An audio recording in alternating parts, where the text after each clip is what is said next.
Hi guys! Medyo matagal bago tayo hindi na naman nakapag-video kasi may trabaho po tayo, kaya kailangan natin mag-focus sa ating mga trabaho. Kaya una sa lahat is babatiin ko muna sa kayo ng magandang buhay sa ating lahat.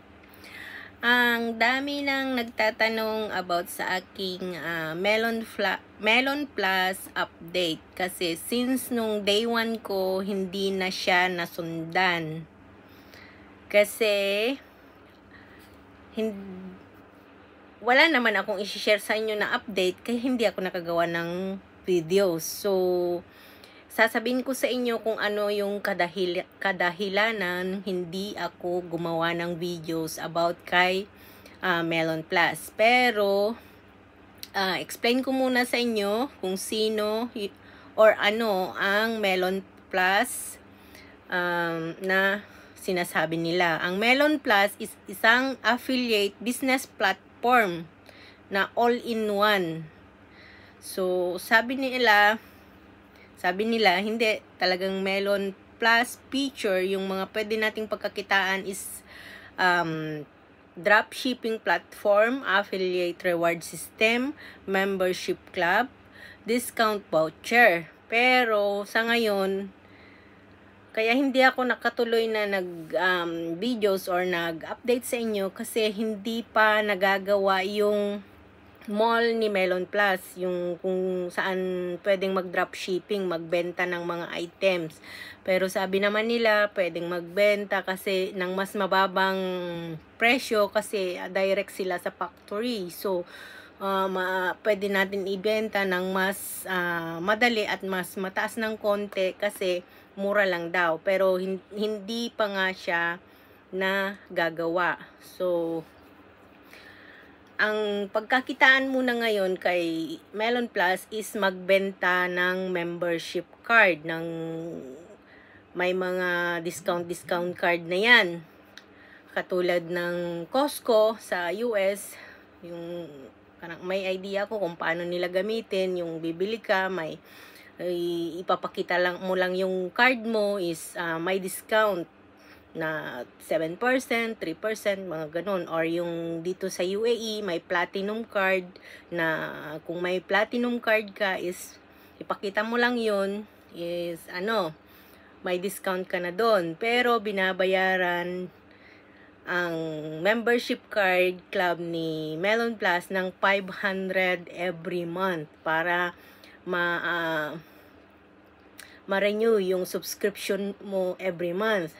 Pero pagka-register mo naman, pagbili mo ng membership card club na yan is may sitaw, siya, yung bahay kubo na pang powder na all-in-one vegetable na powder. Maganda daw gawing juice, isahog sa lutuin, parang pampalasa ng gulay, lalong-lalo na daw sa mga hindi kumakain ng gulay. Pwede mo daw isahog sa pagkain, sa inumin, sa merienda. Ewan ko lang, hindi ko na-try kasi yung sa akin pinadala sa bahay. Eto na guys, sa kadahilan ng hindi na ako nag-update ay ayokong may mga magkamali sa pag-register kay Melon Plus. Kasi kung ako ay hindi ko linya ang pag-iimbita, wala akong kikitain. Kasi yun yung ways nila ngayon para kumita ka. Kailangan kung makabenta ka ng membership card para magkaroon ka ng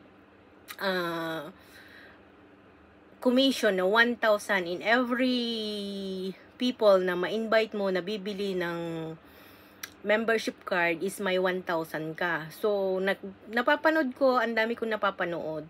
Kasi pumasok ako na hindi ko pa napag-aralan. Kasi sabi ko noon, katulad kay Sitaw, pumasok na ako habang maaga at habang pinapag-aralan ko, at least nasa loob na ako. Pero ang pagkakamali ko is hindi para sa akin si Melon Plus. Kasi hindi kailangan mong mag-invite, magbenta para may kita ka.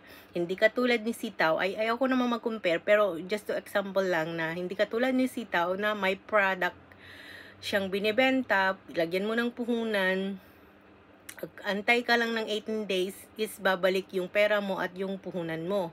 Talagang may item siyang binibenta. Dropshipping talaga siya.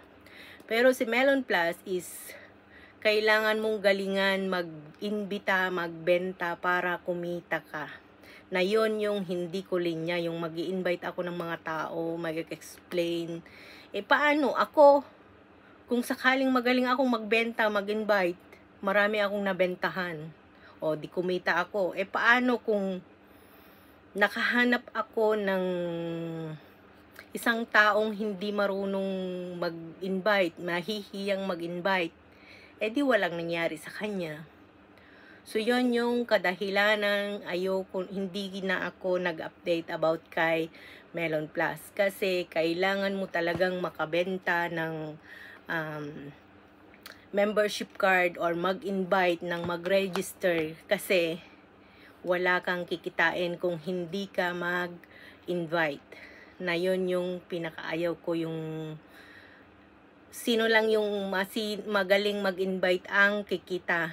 Kasi naawa ako sa mga taong hindi marunong mag-invite. Kasi kung paano sumali lang sila kasi pinangakuan mong malaki ang kikitain, sa kagustuhan nilang sumali at kumita, sa kagustuhan nilang kumita ng malaki, sumali lang sila na hindi nila naiintindihan.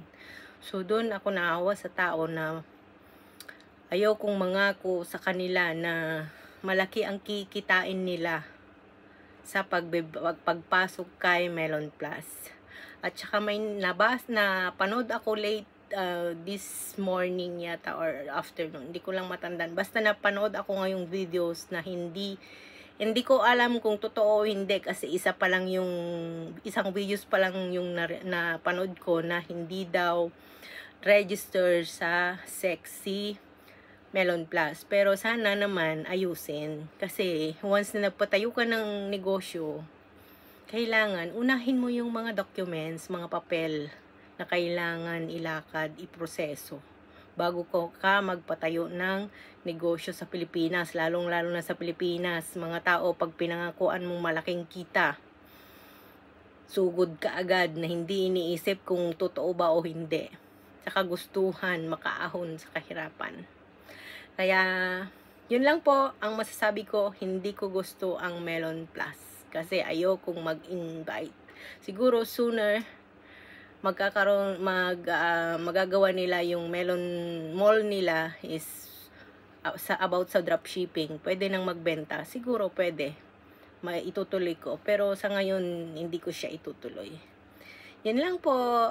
Maraming salamat sa panonood. Paki-subscribe lang po ako at paki-click lang yung notification all para lagi kayong updated kapag may bago akong videos na i-share sa inyo. Lalong-lalo na kay Sitaw. Napakaganda. Dito ako magpo-focus kay Sitaw. Malit lang yung puhunan ko pero masaya ako kasi kumikita ako at nakapag-withdraw na din ako. Nandyan sa mga videos ko yung mga patunay na hindi ko kailangan mag-invite. Fulfill lang ako ng mga orders sa Sitaw. Magkakaroon ako ng income. Isang masasabi kong passive income ka once na naglagay ka ng pera mo dyan kay Sitaw. At sana panalangin ko na tuloy-tuloy ang magandang pag-operate ni Sitaw. Mag-1 year na daw po sila nitong October. So, yun lang. Happy selling. At hindi ko masabing happy selling kay Melon kasi may mga kumita naman. Pero naawa ko talaga sa mga hindi marunong mag-invite at magbenta ng ng card ni, yung sinabi ko kanina, nawala na yung kodigo ko. Yung membership card ni Melon Plus. Yun lang po. Maraming salamat.